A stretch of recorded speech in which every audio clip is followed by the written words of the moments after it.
My name is Ishimro. I'm 35 years old, and I believe I had weathered the worst of my family's favoritism. I was wrong. The truth detonated at my parents' 36th anniversary dinner, in the heart of the bustling Grand Lux Grill, right in Chicago's Loop. The air was thick with the clinking of champagne flutes and perfumed laughter, until my father rose to his feet, his voice, sharp and deliberate, sliced through the celebration. "We wish your sister were our only child," he declared, his gaze pinning me to my seat. The entire dining room plummeted into a stunned silence. Across the table, my sister, Savannah, flashed an arrogant smile, a cut that went deeper than any words.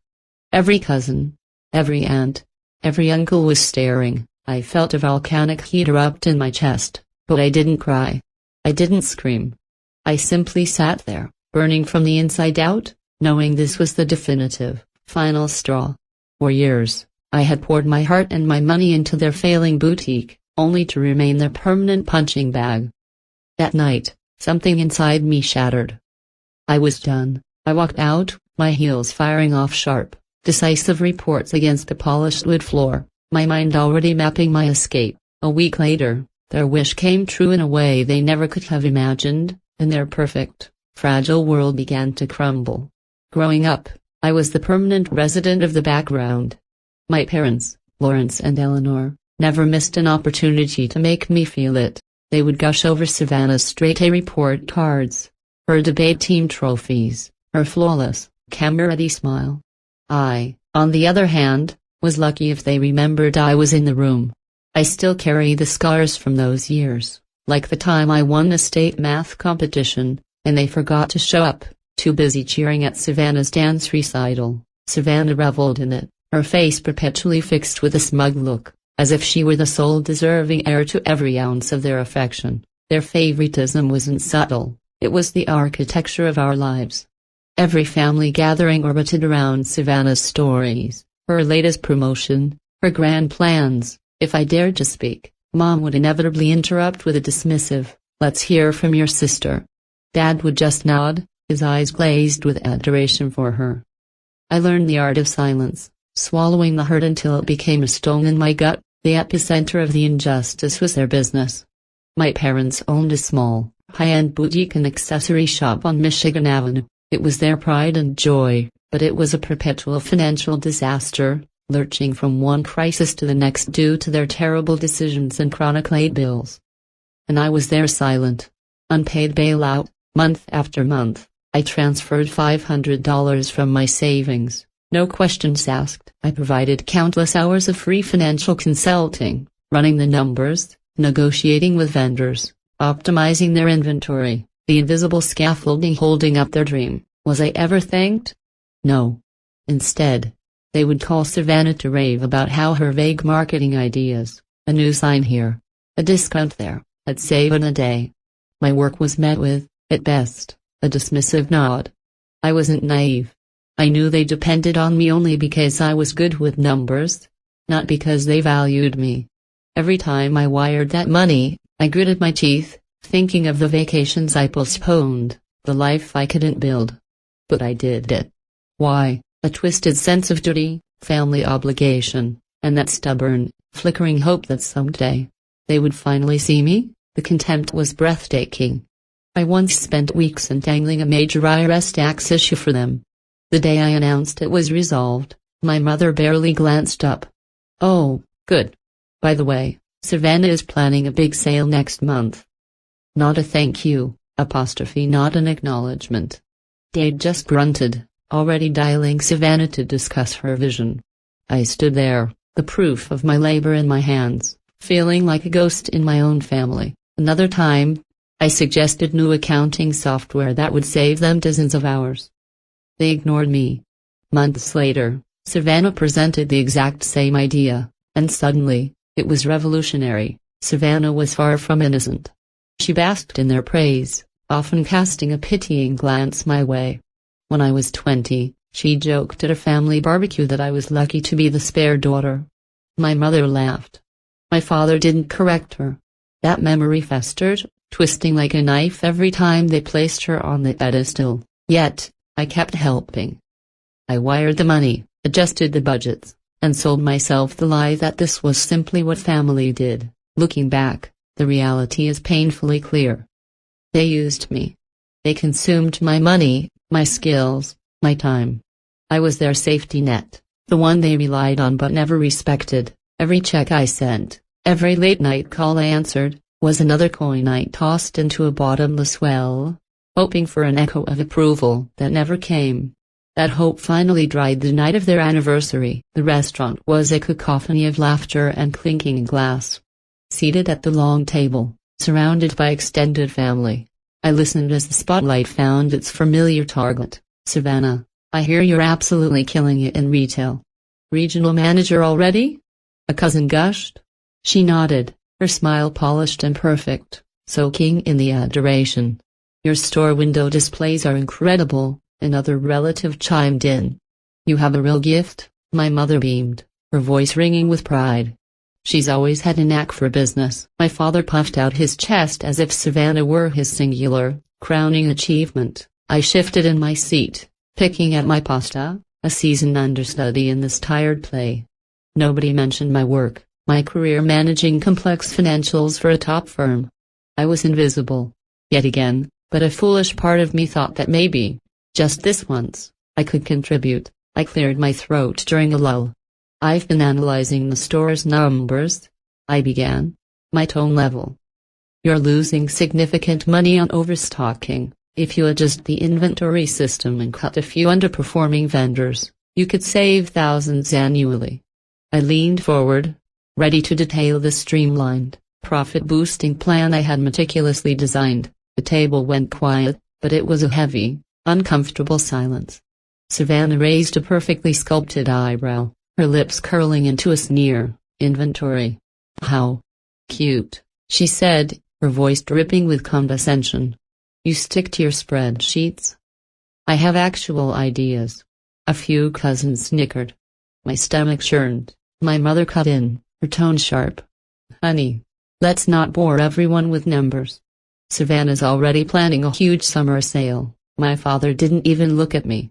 He took a sip of wine and muttered, "Yeah, Savannah knows what she's doing." Heat flooded my face. My hands, hidden beneath the table, gripped my napkin so tightly my knuckles turned white. My idea, weeks of my work, was dismissed in seconds. I tried once more, forcing a smile that felt like a cracking porcelain. "It's not just numbers. I could renegotiate with your vendors, secure better terms. It would make a real, tangible difference." Savannah laughed, a short, sharp, cruel sound. "Vendors? Please. I've got that handled. Maybe you should focus on your own job." Her words were a public slap. The table erupted in murmurs, a mix of amusement and second-hand embarrassment. My mother waved a dismissive hand. "Let's talk about something fun. Savannah, tell them about your new ad campaign." My father turned his full attention to her as if I had simply vanished. I leaned back, a hard knot of humiliation tightening in my throat. And then, it happened. My father stood up, raising his glass for a toast. His eyes swept the room, lingered on Savannah, and then settled on me with an unnerving coldness. His voice was clear and deliberate, carving through the last remnants of conversation. "To 36 years of love, family, and our pride and joy."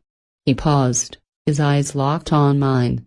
"Honestly, we wish Savannah were our only daughter." The words landed like a physical blow, sucking all the air from the room. Forks froze midair. A cousin gasped. Savannah didn't flinch.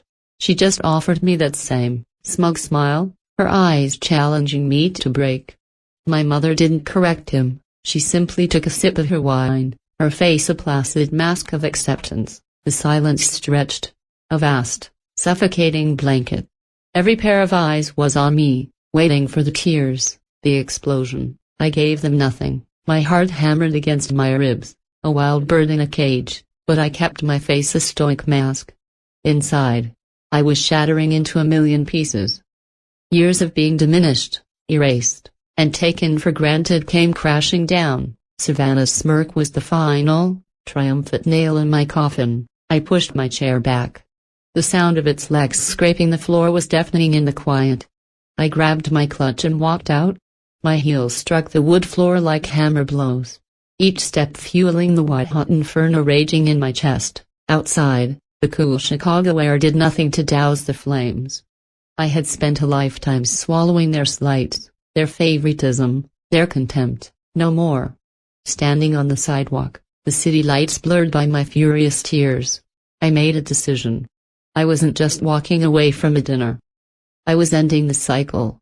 That night, alone in my apartment, the echo of my father's words, "We wish Savannah were our only child," burned with a fresh, incinerating heat. I replayed Savannah's smirk, my mother's silent complicity, the stunned faces of my relatives. I was done being their backup plan, their bank, their invisible fixer. I grabbed my phone, my hands unnervingly steady. I opened the family group chat and typed a message that felt like drawing a line in the sand. I'm done. No more money. No more advice. You're on your own. Good luck. I hit send. The chaos was instantaneous. My phone lit up like a fireworks display. My father called, then my mother, then Savannah. Voicemails piled up, first confused, then irritated, then demanding. My mother's emails flooded my inbox, long, rambling missives about family legacy and abandonment. Savannah's texts were clipped. Seriously? And you're overreacting. I let every call roll to voicemail. Every email went unread. Their panic was a palpable thing, a distant storm I could finally observe from safe harbor. I felt no guilt, only a profound, unsettling sense of freedom. The store, I knew, was a house of cards. My $500 a month covered their overdue utilities. My vendor negotiations kept their supplies flowing. My financial advice was the glue holding the entire operation together. Without it, collapse was inevitable, but Savannah wasn't finished. 2 days later, she took her smear campaign public. A post appeared on her Facebook page for all our family and friends to see. Some people think they're indispensable, but they're just jealous and petty, creating drama to feel important. She didn't name me, but the target was crystal clear. The comments section became a digital feeding frenzy. Then came the private messages from acquaintances. Some concerned, others subtly accusatory. She escalated, posting lies about my failed relationships, claiming my career focus made me unlovable. I watched the notifications pile up. My jaw clenched so tight it ached. She was trying to dismantle my reputation to salvage her own? I could have fought back. I had the receipts, the bank transfers, the emails, the proof of their dependence, but to engage was to play her game. I was done with her games. I blocked her. I silenced their numbers. I ignored the growing mountain of desperate communications. Their desperation was no longer my concern. The pressure intensified. My father called from an unknown number, his message shifting from plea to accusation. You are hurting this family. My mother's emails became textbook emotional blackmail. Their words didn't wound me, they just confirmed my decision. They didn't care about me. They cared about the lifeline I represented. A week later, I boarded a flight to Florida. This wasn't a retreat, it was a strategic move. I needed an ally, someone with the power and the will to enact real change. My grandfather, Wallace Jameson, was that person. He was waiting for me on the porch of his St. Petersburg beach house, his weathered face creasing into a warm smile that didn't quite hide his concern. Looks like you got something heavy to share, he said, his voice a low, gravelly comfort. Inside, with a steady whir of an old ceiling fan as our soundtrack, I unleashed the torrent. I told him everything. The anniversary toast. The years of financial and professional support met with scorn. Savannah's vicious online campaign. I showed him the screenshots, the proof of the lies. Grandpa listened, his expression heartening with every revelation. When I described my father's toast, his hands, rough from a lifetime of honest work, clenched into fists. They said that to you? In front of everybody? He asked, his voice a low growl. I nodded, the memory still raw. That ain't family, he declared, his eyes blazing. That's a betrayal. He stood and paced the room, his anger a physical presence. My grandfather had built a comfortable fortune through property and land, His estate, always intended to be divided among the family, was his ultimate leverage. "I've seen how they treat you," he said, stopping his pacing. "I thought it might get better with time. I was wrong. This is unforgivable." He sat back down, his gaze steady and fierce. "I'm changing the will. Lawrence, Eleanor, and Savannah. They don't deserve a penny of mine." He didn't need my persuasion. His own sense of justice was ignited. He called his attorney that afternoon. As I explained the financial details to the sharp-suited man, my grandfather just shook his head. "They'll crash without you," he stated, not with pity, but with cold certainty. "Let them." I flew back to Chicago the next day, my resolve forged into steel. The collapse was swift and merciless. Without my monthly infusion of cash, the boutique's bills piled up into an insurmountable mountain. Vendors, tired of delayed payments, cut them off. The IRS audit I had long warned them about hit with the force of a sledgehammer, unleashing tens of thousands of dollars in penalties for years of sloppy bookkeeping. The bank foreclosed. The doors of their pride and joy closed for good. I heard the news through a cousin. I felt nothing. Savannah's facade crumbled alongside the business. Her grand plans for investors evaporated. Worse for her, the truth began to leak. Relatives, tired of her online vitriol, started talking. The cousin, armed with my permission, posted screenshots of my bank transfers, the undeniable proof of the $500 I had sent, every single month. The court of public opinion turned. "You lied about her," an aunt wrote on one of Savannah's old posts. "She was the one keeping you all afloat." Savannah tried to delete the evidence, but it was too late. Her reputation was in tatters. My parents faced their own reckoning. Buried under the store's debt and a second mortgage they'd taken out, they lost their home. The bank foreclosed, and they were forced into a cramped apartment, their lives reduced to a storage unit. The relatives who once applauded them now turned away, their silence a judgment. My father took warehouse work, my mother sold crafts online. Their fall from the grace was total. Grandpa Wallace stood firm. He sent me a handwritten letter. "It is done," he wrote. "The land and properties are yours, with a portion for charity. They will not smell a dime." When my mother called him, begging, he was unmoved. "You brought this on yourselves," he told her before hanging up. He blocked Savannah's number. My father, swallowed by pride or shame, never even called. I stayed out of it. I focused on building a life that was truly my own. My career as a financial manager skyrocketed. I landed a massive tech startup client, navigating them through a risky expansion and securing a multi-million-dollar contract. My boss called me in, hinting at a promotion to senior manager. The raise was significant, but the validation was priceless. It came from my own merit, not from a family that never valued it. I built a new circle. My friend Kira remained my rock, her steady presence and bad jokes a constant source of strength. And then there was Marcus Hayes, a structural engineer I met at a networking event. He was quiet, confident, and real.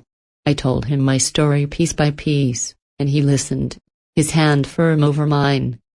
"You are stronger than they will ever know," he said, and in his eyes, I saw belief my own family had never offered. With them, I built a sanctuary.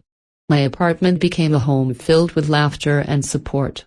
I stopped looking for validation from those who would never give it and invested in the people who already did. The lesson was hard won, but its value is immeasurable. Cherish the people who love you, not the ones who use you. For years, I chased a phantom of familial respect. I gave everything and received nothing but contempt in return. Kira, Marcus, Grandpa Wallace, they are my family. They are the ones who show up. My life now isn't about their downfall, it's about my ascent. I am no longer the invisible daughter, the spare. I am a Shimro. I am enough. Thank you for listening to my story. What would you have done if your family treated you this way? Let me know your thoughts in the comments, and tell me which city you're listening from. I'd love to meet you there. If you enjoyed this story, you can support the channel by sending a super thanks. It really helps me keep bringing these true, heartfelt stories to you. There are so many more life stories on this channel. On your screen now, you'll see two I highly recommend.